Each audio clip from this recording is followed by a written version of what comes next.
जब मुझे डीआईबी ने इन्फॉर्म किया कि 613 पदक हम जीत कर आए हैं, कुछ लोगों ने एक से ज्यादा पदक जीते हैं, तो मेरे लिए बहुत बड़ा आनंद का विषय है। आज सुबह में यहां आने के पहले सोचता था कि आने वाला 22वां विश्व पुलिस और अग्निशमन खेल यहां होने वाला है, भारत में होगा। और एक सांसद नाते बताता हूं कि आप लोग अगर खेलेंगे तो मेरी कॉन्स्टिट्यूएंसी में खेलेंगे, मेरे मत क्षेत्र के अंदर आपको खेलने आना होगा। उस वक्त हमारे लक्ष्य क्या होने चाहिए?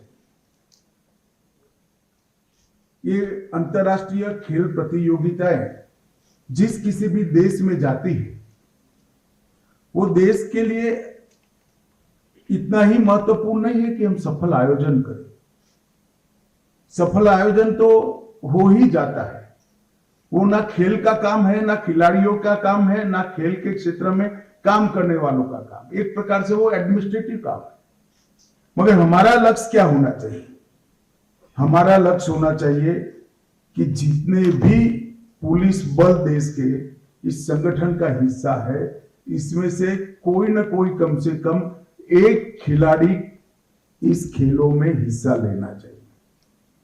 हमारा जो प्रदर्शन की हिस्सेदारी है वो सर्वसमावेशी होनी चाहिए।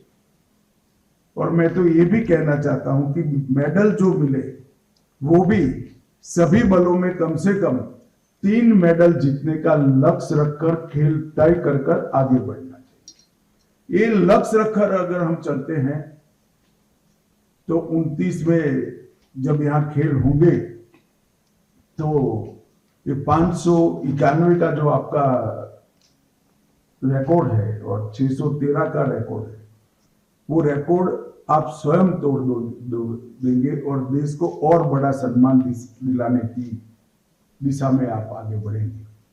आज यहां पर प्रोत्साहन राशि भी 4,38,85,000 रुपए की दी गई है।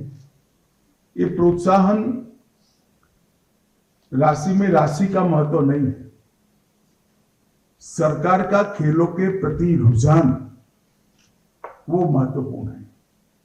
और पहले कभी पुलिस एंड फायर गेम्स को देश में बहुत महत्व नहीं दिया जाता था।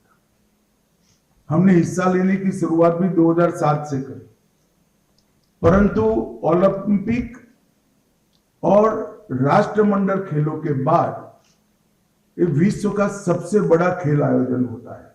हिस्सेदारी की दृष्टि से सबसे बड़ा खेल आयोजन होता है।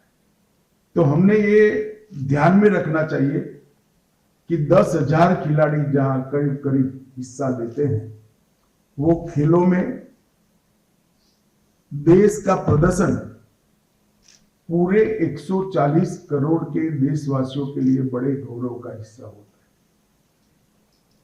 मैं आज ही गृह मंत्रालय में निर्देश देने वाला हूं कि पराक्रम जो आप लोग कर आए हैं, इसकी प्रसिद्धि भी होनी चाहिए और देश की जनता को इसका ढंग से समाचार भी पहुंचना चाहिए।